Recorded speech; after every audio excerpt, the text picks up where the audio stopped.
ever wonder about the really big picture? Like, the universe, good versus evil, that whole epic scope? Yeah. We're diving deep into Ellen White's writings today. Okay. And let me tell you, her take on God's cosmic government, it's wild. It's surprisingly relatable, too. Oh, really? Yeah. You might expect, like, fire and brimstone. Right.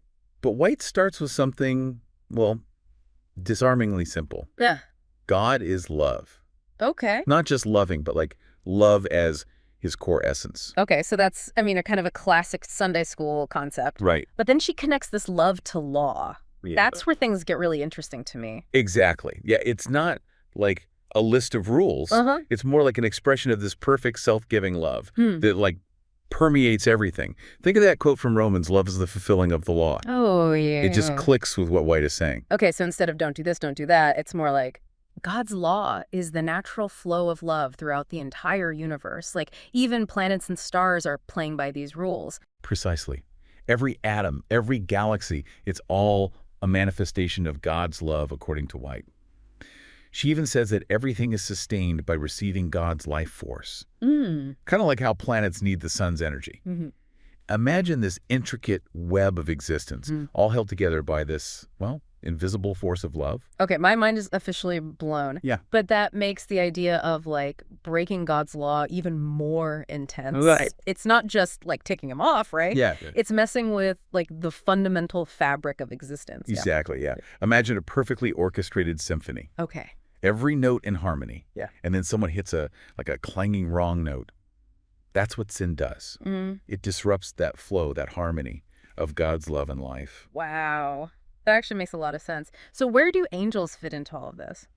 Angels are a huge part of this cosmic picture. Okay. White describes them as, like, radiant beings. God's ministers constantly moving to fulfill his will. They radiate his light and carry out his work. And here's the thing, there's an order to it all. Okay. A hierarchy, with God at the top, naturally, but beside him is his son, Jesus Christ. Wait, so angels have bosses. Like, is there an org chart in heaven? It's not exactly a corporate structure. Think of it more like a reflection of their roles, their closeness to God. Okay. And importantly, White emphasizes that angels aren't just following rules because they have to, they want to. Okay. Because their love for God makes it a joy. Obedience out of love, not obligation. Yeah. It's a really powerful distinction. That makes a lot of sense. So in this heavenly hierarchy, where does Lucifer fit in? Lucifer, the light bearer, second only to Christ in power and glory. White describes him with a high and broad forehead, implying incredible intellect. This wasn't some low-level angel who rebelled. This was a being of immense capability, which of course makes his downfall even more fascinating and tragic. Okay, yeah, now I need to know more. What could lead someone in that position to rebel? Like, what was the turning point? White suggests it started subtly, with a shift in perspective. Lucifer began to believe his brilliance, his wisdom, came from himself, not from God. So even in a perfect place like heaven, ego could still creep in. It seems so, yeah, and that's a sobering thought for all of us. Yeah. And this wasn't some, like, sudden blow-up. It was a slow burn. Okay. His discontent grew, especially, White says, when God involved Christ in creating humanity. Wait, Lucifer felt left out, like God was bringing in a ringer for the big project. Yeah, like, it's like that moment, when you think you're the go-to expert. Right. And suddenly, like, someone else is brought in to lead the project. Oh, yeah. According to White, Lucifer wanted to be consulted, to have that level of influence in the creation of humanity. Okay. She even recounts his thought process, like, why should Christ have the supremacy? Why is he honored above Lucifer? Ouch. That's some serious envy talking right there. Yeah. But couldn't he have, I don't know, worked through it? Right. Talked to someone? Yeah. I don't know, gone to angel therapy or something. That's where things get really interesting. And this is a crucial point. White emphasizes that Lucifer didn't just, feel slighted. He became convinced he was wronged. It wasn't a, fleeting emotion. It was a deliberate shift in his thinking. Okay. He decided he deserved more power, more recognition. So it wasn't just about creation, it was about Lucifer's ego. Okay. But how do you go from feeling resentful to leading a full-blown rebellion? Right. Like, how do you get others on board with that? By being incredibly manipulative. Oh. White describes Lucifer twisting God's words, whispering doubts to his fellow angels. He framed God as unfair, even tyrannical, Mm. and then positioned himself as, like the Yeah. liberator. Right. Classic power play. Oh, yeah. Make yourself seem like the solution to a problem you created. Okay. Yeah, I can see how that would work, unfortunately. But what was the sales pitch? What were the angels being promised if they joined his side? Freedom. That was the big one. Lucifer argued against what he called the, air quotes, unnecessary restrictions Right. of God's law. Okay. He told them angels were wise enough to, govern themselves. Right. And that this, newfound freedom would be better for everyone. Rules are made to be broken. It's Yeah. a tale as old as time. Right. Right. And the thing is, it worked. Yeah. It worked on a lot of angels. White emphasizes that many trusted Lucifer implicitly. Wow. He was charismatic, a natural leader. Right. Imagine the kind of persuasive skills it would take to convince angels to turn away from God. Yeah.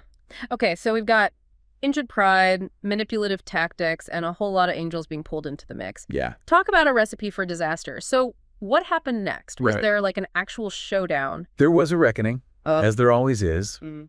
White describes a scene in the heavenly court with God and his infinite wisdom laying everything bare. He acknowledged Christ's rightful authority, but still offered Lucifer a chance to, admit his mistake, to step back from the brink. So even at that point, God was offering forgiveness. Yeah. That's actually really powerful. Right. It makes you think about God's capacity for grace. Yeah. But sadly, Lucifer wasn't ready to accept it. Oh. White suggests that for a moment he realized he'd gone too far, but he was in the wrong. Right. But his pride, that inability to admit fault, that became his downfall. He chose rebellion over humility. And that's when the war in heaven broke out. Yeah. What did that even look like? Was it all lightning bolts and flaming swords? White uses some vivid imagery describing how angels were marshaled in companies and Satan grew bold in his rebellion. Okay. Clearly wasn't a war of words. It was a full-blown cosmic battle Right. with lasting consequences. Wow, this is heavy stuff. But here's a question I've always had. If God is all-powerful, why not just, Yeah. destroy Lucifer right then and there? Well- Why let it even get to that point? It's a question a lot of people ask. Yeah. And the answer, according to White, is incredibly profound. God allowed the rebellion to play out, not to punish Lucifer, but to teach the entire universe a vital lesson. Okay, I'm intrigued. What was the lesson so important that it required a cosmic demonstration? It was about the true nature of sin Yeah. and its devastating consequences. You see, God wanted everyone, not just the angels, to see firsthand the destructiveness of choosing self-exaltation over his way. This wasn't just about, punishment. It was a cosmic cautionary tale. So, perpetual testimony, as White calls it. But how does humanity fit into all of this? I mean, we weren't around for the angel rebellion, were we? And that's the thing about this great controversy, this battle between good and evil. It didn't end with Lucifer's fall. Humans become central to this ongoing saga. Hold on, you're saying we, walked onto the stage right in the middle of this cosmic drama? You could say that. God's plan for humanity adds a whole new layer of complexity to this conflict. Okay, so we've got this backdrop of cosmic conflict. Right. This, face-off between God and Lucifer, who's now, I guess, going by Satan. Right. And then God creates humans. Yeah. What was he thinking? Well, it's a fascinating twist in the narrative. Yeah. White suggests that God could have created humans as, completely subservient beings, incapable of disobeying. Right. But he didn't. Yeah. He gave us free will. I'll admit that's always kind of baffled me. Yeah. Especially with, the whole angel rebellion fresh in everyone's mind, Right. Why take the risk? Because forced love isn't really love at all, is it? Right. White emphasizes that God wanted our love, Okay. our loyalty, to be a genuine choice, not blind obedience. Right. And that's what makes humans unique in his eyes. But it also makes us incredibly vulnerable, right? Oh, yeah. If angels with, their heavenly wisdom and everything Right. could fall for Satan's tricks, Yeah. what about us? Yeah. We're practically, hardwired for bad decisions. Exactly. And that's where the great controversy, this cosmic struggle, comes into play. Okay. Humanity becomes the ultimate testing ground. White suggests that God allowed Satan to tempt Adam and Eve in the Garden of Eden, Okay. not to set them up for failure, Right. but to expose the true nature of sin, Okay. its power to destroy, not just in the angelic realm, Right. but here on earth. So like a cosmic object lesson, like seeing it play out makes it real. Precisely. Okay. By witnessing the consequences of Adam and Eve's choice, the suffering, the death, the brokenness that entered the world, Yeah. all beings, even those on distant worlds, would understand the devastating consequences of choosing rebellion over God's way.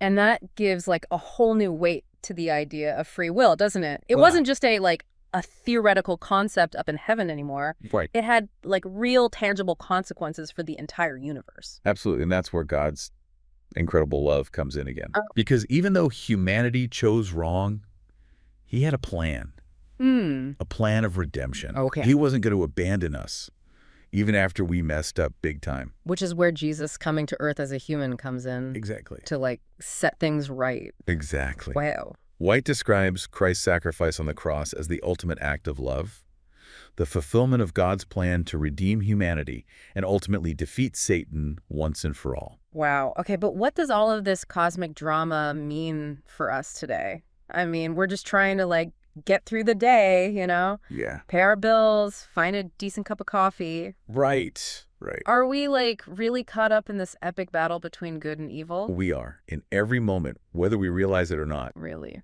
Every choice we make, big or small, Mm. reflects this ongoing controversy. Wow. Do we choose love or selfishness? Yeah. Forgiveness or bitterness? Mm-hmm. Trust in God or reliance on our own limited understanding? Okay. These might seem like personal decisions, Right. but they're all part of a much bigger picture. So how do we fight a battle that seems so much bigger than ourselves? White suggests our most powerful weapon is choosing to align ourselves with God, Okay. with his love and his law. Mm-hmm. It's about recognizing his authority in our lives, not out of fear, Right. but out of love and gratitude for what Christ has done for us. So those like everyday choices, Yeah. those seemingly small acts of love and kindness and things, they all matter in this like cosmic fight. Absolutely. Wow. We're not alone in this. Okay. We have a God who loves us, who Yeah. fights for us, and who has already secured our ultimate victory through his son, Jesus Christ. Wow, that's a lot to process. We've covered so much ground today, from like the harmony of the universe to a war in heaven I know, right? and a garden with a very tempting fruit. It's a lot, yeah. And we've only just begun to scratch the surface of this topic. Right. But if there's one thing to take away from this whole deep dive, Yeah. it's that we're part of a cosmic story, a grand narrative of love, rebellion, and ultimately redemption. And that's a story worth thinking about. Absolutely. So the next time you feel small or insignificant, remember you have a role to play in a cosmic drama that's been unfolding since the beginning of time. That's right. Choose wisely, my friends, because every decision, it ripples through eternity. It really does, yeah. Ever get that feeling like you're being watched? And I don't mean by like your neighbor or anything. I'm talking like way out there in the cosmos. I don't know about you, but I'd be lying if I said that thought hasn't crossed my mind once or twice. Well, get this. According to Ellen White, we might actually have an audience out there in the universe. Oh, this is going to be good. We're finally getting into Ellen White's cosmic perspective. We are. Today, we're diving into her perspective on Earth, humanity's fall, and this idea that we're part of some kind of cosmic drama playing out for a universal audience. Okay, now you've got my full attention.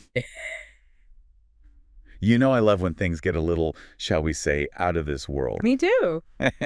Okay, so let's talk about this whole watching us thing. Who exactly is this audience, according to Ellen White? Well, we're mainly talking about beings from what she calls unfallen worlds. Worlds that, unlike Earth, have never experienced sin. They exist in a state of harmony and perfection.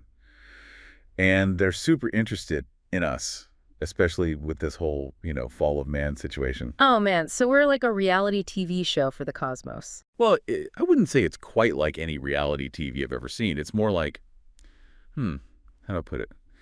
It's less about the drama and more like they're fascinated by this whole free will experiment. Free will. Yeah. White emphasizes that God doesn't force anyone to follow him, right? Yeah. Not humans, not angels, no one. He gave us all the freedom to choose, even if it means messing up. Which brings us to Adam and Eve. Talk about a choice with some serious consequences. Eating from that tree. It wasn't just about them, was it? No way. That choice had ripple effects. And we're not just talking about here on Earth. Even those unfallen worlds we're watching, trying to make sense of it all. especially with Satan trying to twist the whole thing, making it seem like God set impossible standards, that he was being unfair. And then God uses this whole situation to show just how loving and merciful he is. Exactly. He had every right to just wipe the slate clean and start over, but instead. He came up with this whole elaborate plan for salvation. Yep. And this is where our cosmic audience really sits up and pays attention. Imagine, these beings had never witnessed anything like it. They'd never experienced the pain, the separation, the brokenness that sin brought into the universe. So they're seeing a side of God they've never even imagined. Exactly. Witnessing God's love and forgiveness in action. Talk about a game changer. It was a powerful moment, a moment that revealed just how deep God's love and compassion truly run. And it's not just about seeing God's love, though that's definitely a huge part of it. It's about wrapping their minds around this whole concept of grace. Oh, man. Grace. Yeah, trying to explain that to someone who's never even experienced sin, that's got to be like, what, trying to describe the color blue to someone who's been blind since birth? It's a good analogy. Yeah. And yet, here God is, showing them, revealing to them these completely foreign concepts through this incredible plan of salvation. And he's doing it all on this little planet we call home. So how does it all go down? How does this cosmic drama unfold? Give me the play-by-play. Well, God sends Jesus, his son, to live among us. And not just to pop in for a quick visit, but to really experience life as a human. The temptations, the struggles, the joys, the sorrows. He felt it all. And then, ultimately, gives his life on the cross. Right. But here's the thing, and this is where it gets really wild. White suggests that Jesus' death, that sacrifice, wasn't just for us here on Earth. Nope. It had implications for the entire universe. Okay, I'm starting to see where you're going with this. So Earth, it's not just a planet, right? It's like the battleground for this much bigger war. Good versus evil, playing out on a cosmic scale with the fate of the entire universe hanging in the balance. And our cosmic audience, they've got front row seats to the whole thing. That's one way to put it. Yeah. And throughout history, God uses these key moments, these pivotal events, to give these unfallen worlds a glimpse into just what's at stake. Okay, I'm all ears. Give me an example. What kind of glimpses are we talking about here? We'll take the story of Noah, for example.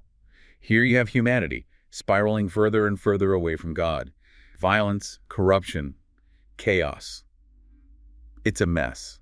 And for beings who have never witnessed anything like this, it must have been terrifying. A sobering reminder of just how destructive sin can be. Yeah, I bet. Can you imagine watching that whole flood go down? Talk about edge-of-your-seat entertainment. Right. And it's not just about the destruction either. It's about the faithfulness of Noah, a man who trusted God even when it seemed like the whole world was falling apart around him. Oh, yeah, good point. Okay, so what about Abraham? He's got to be up there on the list of must-watch moments in cosmic history, right? Absolutely. Talk about a test of faith. Being asked to sacrifice his own son. And yet Abraham's obedience, his willingness to trust God even in the face of the unimaginable, must have been incredibly powerful for those unfallen worlds to witness. Like watching a masterclass in what real faith looks like, even when it's hard, even when it doesn't make sense. Exactly. And let's not forget about those Israelites at Mount Sinai. This is where they're given the 10 Commandments, right? A blueprint for a just and moral society. Which is huge, especially when you contrast that with what Satan was pushing, this chaos, this every being for themselves mentality. Talk about a stark difference. I bet the unfallen worlds were glued to their, well, whatever they use to observe us. Yeah. Taking notes like, okay, so that's how God does things. Got it. You got it. And these examples, they're just a drop in the bucket. Throughout history, we see these incredible stories of faithfulness, of obedience, of God working through humanity to accomplish his purposes. In these unfallen worlds, they're watching it all, learning from it all. It's almost like Earth is this giant cosmic classroom and everyone's watching to see what happens next. Exactly. And it brings us to a pretty pivotal moment in this whole cosmic drama, a moment that must have left everyone on the edge of their seats. Okay, you're killing me here. I gotta know. What happens next? Okay, you've got to spill the tea. I'm dying to know what happens next. We've got this cosmic audience. They're hooked on the drama. What's the next act? Well, put yourself in their shoes for a second. Imagine having watched humanity struggle for centuries. You've seen the good, the bad, the ugly. And mostly the ugly, if we're being honest. I mean, we haven't exactly had the best track record, have we? Not always. But that's the point, right? These unfallen beings, they've seen the destructive power of sin firsthand. They might even be thinking, okay, maybe this whole Earth experiment was a bust. Yeah, I can see why they might think that. So what happens? Do they just write us off? Turn the channel to something a little less intense? That's what's so incredible. They don't. Yeah. Because God does something completely unexpected.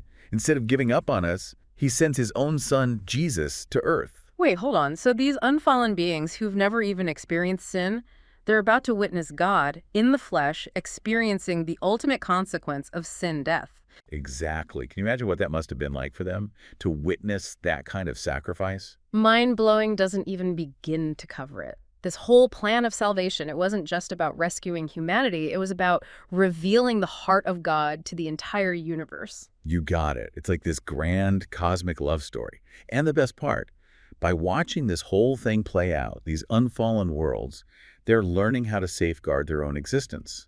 They're seeing the consequences of sin, but they're also witnessing the power of redemption. Wow. So Earth, this little planet that could barely get its act together, it becomes the ultimate case study in cosmic citizenship. Now, that's a lot of pressure. It is, and it highlights something that Ellen White emphasizes throughout her writings. The choices we make, they matter. They have a ripple effect that extends far beyond what we can imagine. Man, talk about feeling seen. Knowing that there might be this whole universal audience watching us, it makes you want to really step up your game. Be a little kinder, a little more forgiving, for the sake of the cosmos. Absolutely. And that's the beauty of it, isn't it? It reminds us that our lives, however small we may feel sometimes, they're part of something so much bigger than ourselves, something eternally significant. And our choices, they have the power to inspire, to uplift, and to point others towards God's love. This whole deep dive has really given me a lot to think about. It's amazing, to think that something as simple as an act of kindness could have such a profound impact on a cosmic scale. But that's the power of Ellen White's perspective. It challenges us to see ourselves and the world around us in a whole new light. Thanks for joining me on this incredible journey. Okay, so are you ready to dive into the story of Jesus? But from a totally different perspective. Oh, I love a good perspective shift. Lay it on me. Okay, so we're talking about his life, death, and resurrection. But get this. Through the eyes of beings from other worlds. It's like, what if we could eavesdrop on their conversations about Jesus? Oh, wow. Okay, I'm intrigued. So we're talking like alien encounters here or something. Sort of. Okay, so Ellen White, she wrote about all these unfallen worlds out there, planets and people who've never known sin. And they were totally tuned in to what was happening here on Earth. So they had like a front row seat to the whole human drama. Exactly. It's like their version of cosmic reality TV, right? Okay, I'm in. So let's start with the birth announcement. Right. Not just any birth announcement. Imagine. Word spreads that the creator himself is entering his own creation as a human. Can you imagine the buzz, the gossip, the speculation across the galaxies? It'd be wild. Oh, totally. Like the ultimate breaking news story. Right. But then here on Earth, it's just another day. Kind of strange, right? Yeah, talk about a cosmic disconnect. So why all the hype up there and not down here? Well, we got to remember that sin had kind of thrown the universe off balance. These unfallen worlds, they'd only ever known harmony and perfection. And suddenly, they're face to face with rebellion, with our mess. So they're probably thinking, what were those humans thinking? Yeah. And they're wrestling with this question, can humanity, with all its flaws, really be redeemed? Are we even worth saving? It's like everyone's holding their breath, wondering if this whole human experiment is going to work out. Exactly. And that's where Christ's life takes on a whole new meaning. See, it wasn't just about him living a perfect life. It was about proving to everyone that perfection was possible for humanity. It's like he's setting the record straight, showing the universe that we're not a total lost cause. Right. And it was a big deal for those watching, wondering if we could actually reflect God's image again. Like a cosmic do-over. Yeah, kind of. It was a demonstration, a rebuttal to all the doubts that had crept in. And then there's that moment, the temptation in the wilderness. Oh, man, talk about pressure. It's like the entire universe is holding its breath while this one man decides the fate of humanity. Seriously, it was the ultimate test, not just for Jesus, but for all of us. You see, some of these unfallen beings, they had their doubts. Could humans really resist temptation? I mean, look at their track record. So when Christ stands firm, it's a huge relief for everyone watching. Absolutely. A sigh of relief that echoed through the cosmos. Like, see, humanity isn't a lost cause after all. They can actually choose good over evil when they've got God's power backing them up. Exactly. It was a message of hope to every corner of the universe. Okay, so we've got this front row seat to this cosmic drama, and then things get even more interesting as Christ's ministry unfolds. Miracles, teachings, the whole 9 yards. Right. And you got to wonder, what did they think about all that? Were they taking notes? Okay, so that's how you heal the sick? Right. And apparently you can walk on water, too. Who knew? It's like they're getting schooled in the ways of God's power. Totally. But there's one story that always gets me thinking about their perspective. Remember the woman crippled for 18 years? Oh yeah, powerful story. Jesus heals her in the synagogue. And it's easy for us to read that and be like, oh yeah, another miracle. But imagine seeing it through the eyes of someone who's never even seen sickness or suffering. Right. It'd blow your mind. It's like watching someone paint a masterpiece with colors you didn't even know existed. Exactly. And it makes you question everything you thought you knew about compassion and healing. And don't forget the whole cosmic conflict thing.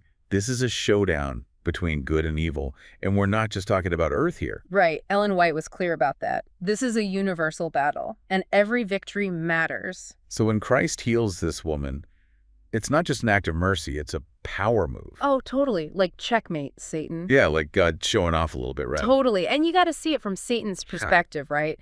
He thinks he's got humanity right where he wants them. Trapped in sin and suffering. Exactly. He's convinced that God's given up on us. And then boom, Christ shows up and is like, not so fast. Totally. Every healing, every miracle, it's like Christ is saying, oh, you thought that was impressive. Watch this. So it's like less about brute force and more about outsmarting evil. Exactly. It's about strategy, about revealing God's true character. It's like, see, Satan, I'm not just about rules and punishments. I'm about love, mercy, and second chances. Here to fix what you broke. Right.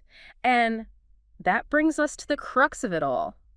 The crucifixion. I mean, talk about a turning point in history, and not just human history. It's heavy stuff, for sure. Even knowing the ending, it's hard to grasp what Christ went through. And this is where our human minds just can't fully grasp it, you know, because those unfallen worlds, they'd never experienced death, suffering, nothing like that. It'd be like trying to explain colors to someone born blind. Exactly. So they're watching this go down, and it must have been completely beyond their understanding. But it was also the ultimate reveal of who God is. Right. It's like, sure, they knew about evil in theory, but they had never seen it in action. Like reading about a hurricane versus actually living through one. Exactly. So when Christ, God's own son, goes through that kind of agony and death, it's like the universe gets a crash course in just how destructive sin really is. And how far God will go to redeem his creation. Yes. It's like Christ's death became this cosmic guarantee. It showed the entire universe that God's love isn't some flimsy, conditional thing. It's not like, oh, you messed up, too bad. Right. It's this unshakable, I'm with you no matter what kind of love. So how did those unfallen worlds process that? I mean, were they freaking out?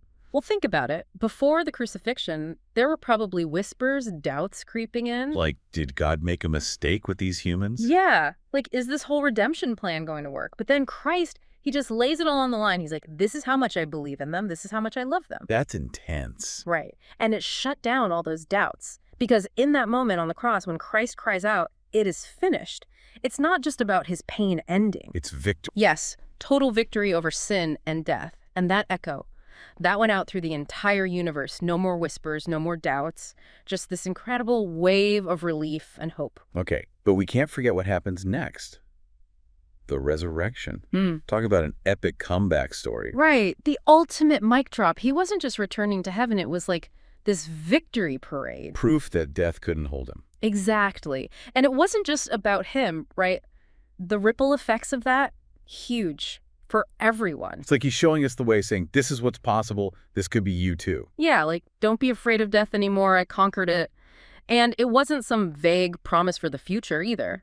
The resurrection. That's proof that it's already been defeated. That a new kind of life is possible. One we can't even imagine. Exactly. It completely changes the game. Like Humanity 2.0 is now available for download.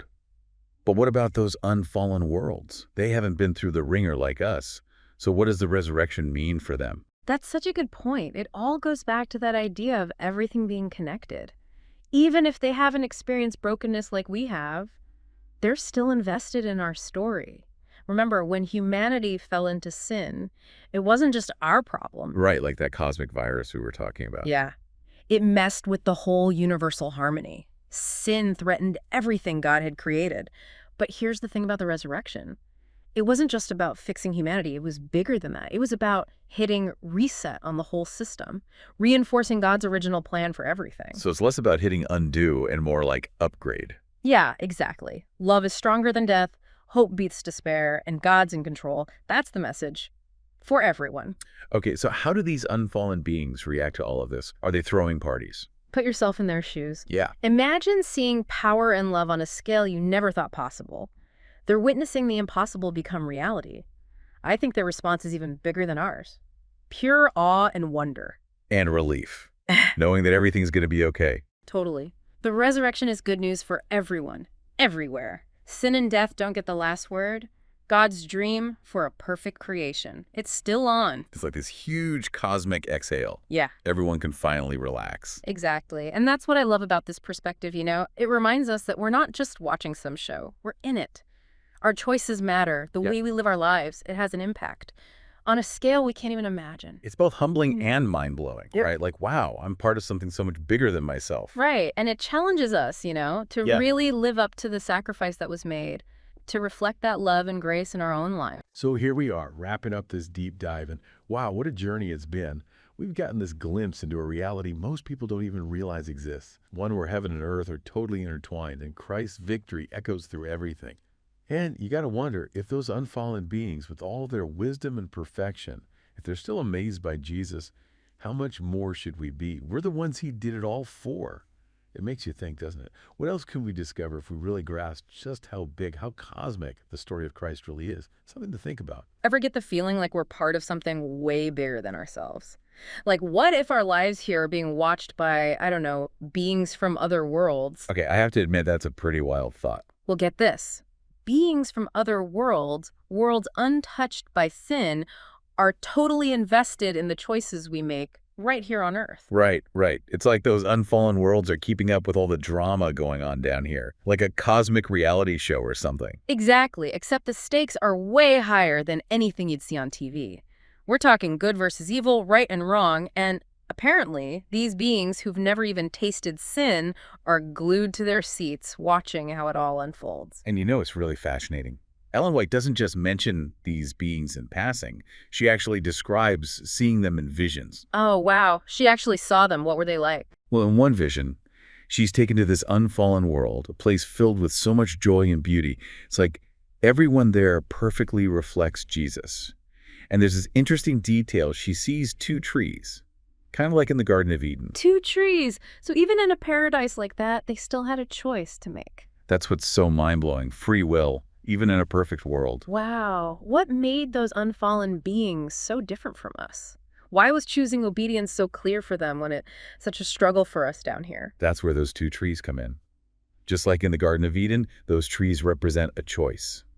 Choosing to trust, to love, to obey, that's what sets them apart. It's a powerful image, isn't it? It really highlights how important our own choices are, even if we don't always see the bigger picture. Exactly.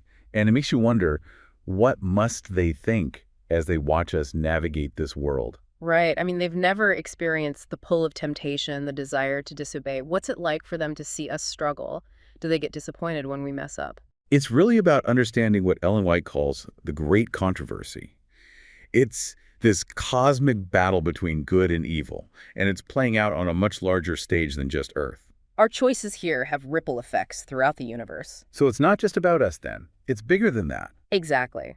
These unfallen beings, they're not just passive viewers. They're emotionally invested. They feel joy when we choose good. And yeah, I imagine they feel a sense of sorrow when we choose wrong. So our world is like this little stage where this huge cosmic drama is playing out. Yeah, Everyone's watching. that's the idea. Our choices here matter, not just for us, but for all those who are watching, rooting for us to choose good. Okay, so we've got these unfallen beings watching us, cheering us on.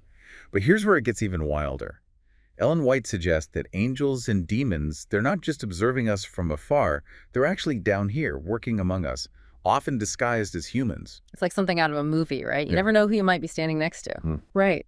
She shares these incredible stories, like angels appearing as travelers needing shelter or offering help to those in need. It's like those stories that remind you to be kind to strangers because you never know. Exactly. And there are even wilder accounts, like an angel speaking up in a crowded assembly, revealing truths that no human could have known. Or angels leading armies into battle, changing the course of history. Seriously, it's like they're fighting this cosmic battle right alongside us in ways we can't even imagine. It's a powerful thought, isn't it? To think that we're not alone in this struggle. Yeah. That even when we feel lost or afraid, there are these unseen forces fighting for good, fighting for us. I know, right? Makes you wonder, What if that person you helped the other day, the one who seemed down on their luck, what if that was actually an angel in disguise? Or the opposite? What if that person who rubbed you the wrong way, what if there was something else going on there, something darker? It makes you think twice about those encounters, doesn't it? Okay, now that's a little creepy, I have to admit. But you're right, and knowing this, shouldn't it change how we act, how we treat others, even how we think? It's about recognizing the weight of our actions, Right. right? If we truly believed this was happening all around us, wouldn't we strive to be a little kinder, a little more compassionate? It raises the stakes, that's for sure. Okay, so we've explored these amazing unfallen worlds, and we've talked about angels and demons walking among us. But buckle up, because Ellen White takes this whole cosmic drama even further when she talks about the end times. It's like the stakes get even higher, right? And the plot thickens. Totally. She talks about this time of intense deception, especially through something she calls spiritualism. Yeah, spiritualism. It was a huge movement back then, and it's still around today in different forms. And, at its core is this belief that the soul lives on after death, which honestly can be a comforting thought for a lot of people. Totally. So what's the problem? What's so dangerous about believing in the immortality of the soul? Well, Ellen White was really concerned that this belief, it kind of opens a door, it makes people vulnerable to communicating with what they think are spirits of the dead. But here's the thing. She's saying these aren't who they claim to be. Oh, no. So you're telling me it's not really grandma sending me messages from the other side? That's exactly what she's saying. Ellen White believed that these so-called spirits are actually demons in disguise, mimicking our loved ones, famous figures from history even. Well, this is where it gets really wild. Okay, now you have to tell me, who else could they possibly be impersonating? Get this, she says they can even impersonate beings from other worlds or even heathen deities. Can you imagine? You think you're connecting with some advanced being from another galaxy, and it's really, well, something else entirely. Wow, that's a lot to process. It's not just about talking to dead relatives. It's about being misled by, anything you can imagine. Exactly. And this is why she was so adamant about testing everything against Scripture. Just because something sounds spiritual or convincing, or even if it performs signs and wonders, it doesn't necessarily mean it lines up with what God says. Right, right. It's like that old saying, the devil can quote scripture for his purpose. Exactly. He's tricky like that. So we can't just passively accept everything we hear. We have to be discerning, We have to really know what God's word says so we can tell truth from falsehood. Which is probably more important now than ever, right? With so much information coming at us from all sides. Absolutely. And, Ellen White didn't just warn about this general kind of demonic deception. She actually outlines 3 specific things, like 3 major ways that Satan will try to deceive humanity in the end times. Oh, wow. Okay. This is serious stuff. So what are the 3? Well, we already touched on the first one, spiritualism, right? This deceptive communication with the spirit world. The second one might surprise you. It's about shifting the Sabbath from Saturday to Sunday. She saw this as a sign of allegiance to a false system of worship. It's not just about which day you go to church then, is it? It's about who you're ultimately choosing to follow. That's it. And this leads to the third, and maybe the most unsettling deception. She says that Satan will actually impersonate Christ himself. Whoa, okay. Impersonating Christ. That just seems wrong. Yeah. To take on the form of someone who represents love and compassion and hope, it's hard to imagine a more effective way to mislead people. Right. And she describes this counterfeit Christ appearing as a compassionate, healing figure. He'll even offer what seems like truth. But the deception is, he'll point to Sunday as the true Sabbath and actually condemn those who stick with the seventh-day Sabbath. So it's like he'll use a twisted kind of love and acceptance, to pressure people into conforming, and then that ultimately leads them away from true worship and freedom of conscience. That's exactly how she saw it. And she's really clear about the consequences of falling for this deception. She warned that people who choose to reject this false Christ, those who hold on to their beliefs, will face opposition, maybe even persecution. It's almost like a test, isn't it? Like a line in the sand, and you have to choose a side. Definitely. And this is where it all comes back to that cosmic conflict we keep talking about. Ellen White really believed that our choices in the end times, especially when faced with these powerful deceptions, they have eternal consequences. Yeah. Not just for us, but for all those watching from those unfallen worlds. It really makes you think about the bigger picture, doesn't it? Like all these beings who've never even experienced sin are invested in what we do down here. It's humbling, isn't it? And it reminds us that we're not alone in this. We have these allies, both seen and unseen, rooting for us, hoping we choose the right path. Wow. Well, that was quite a journey. We started with those incredible unfallen worlds and ended up talking about the very real battle against deception that we all face. It's a lot to take in, that's for sure. But I think it's so important for us to engage with these ideas, to think critically and stay grounded in the truth of Scripture. Absolutely. As we navigate the ups and downs of this life, let's remember our choices really do matter, not just for us, but maybe for the whole universe. Well said. It's a big responsibility, but it's also an incredible privilege to be part of something so much bigger than ourselves. Couldn't have said it better myself. Thanks for taking this deep dive with us today, everyone. Keep those questions coming, keep seeking truth, and keep looking up. Ready for a cosmic journey. We're talking universe-altering events, the kind that reshape reality as we know it. But here's the catch. We're ditching the human perspective. Oh, this is fascinating. We're talking about experiencing these events through the eyes of beings who've never known sin, those who see the universe with perfect clarity. Exactly. We're diving deep into Ellen White's writings, specifically the period from Christ's second coming to the creation of the new earth, but all through this unfallen lens. And let me tell you, the source material doesn't hold back. The imagery of the second coming, it's breathtaking. A voice like rolling thunder, a sign brighter than the sun. It's about as awe-inspiring as it gets. It makes sense, though. These beings, they understand the universe's inner workings in a way we can only imagine. So while we might be caught up in the fear and wonder of it all, they see the pure cosmic justice unfolding. It's a whole different level of understanding, right? Yeah. It makes you wonder, though, how do they even begin to process the human experience? The choices we make, the good and the bad. Especially since they've never faced temptation themselves. Right. And here's where it gets really interesting. Ellen White mentions that during the 1,000 years after the second coming, Satan is bound to earth, unable to tempt other worlds. Imagine the relief that must bring, even for beings who have never experienced his influence directly. Absolutely. It speaks volumes about the nature of cosmic justice, how containing evil benefits even those untouched by it directly. It's about restoring balance, a ripple effect that touches every corner of creation. Which brings us to a fascinating part of the story, those 1,000 years. The ones oft called a reign of peace. Right, but our source makes it clear it's not just time off for good behavior. It's a period of, well, profound learning and even judgment. The judgment. Yeah, it's almost a paradox, isn't it? Peace existing alongside judgment. Can you imagine what the unfallen beings must make of it? You've got the redeemed, those who chase faith, dwelling with Christ, experiencing a depth of joy we can barely comprehend. And at the same time, there's this cosmic accounting going on where the consequences of sin, they're laid bare for all to see. It's like the universe becomes a classroom, with the unfallen beings as students, right? Observing, learning about God's character, the balance of justice and mercy. Exactly. They're seeing it all unfold firsthand. Yeah. And that's where the Book of Death, mentioned in the source, gets really interesting, don't you think? It paints this picture of meticulous record-keeping. It's not about vengeance, but about this incredible fairness.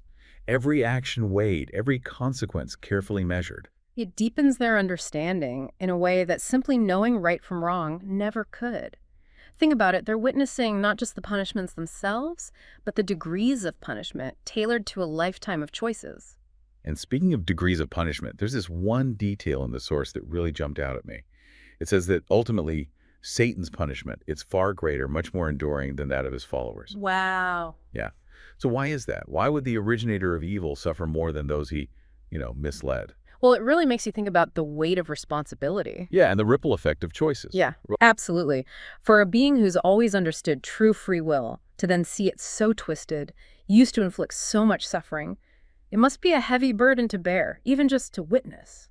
It's definitely a lot to unpack, and it gets even more intense as we move to the final chapter in our source material, the events following the 1,000 years.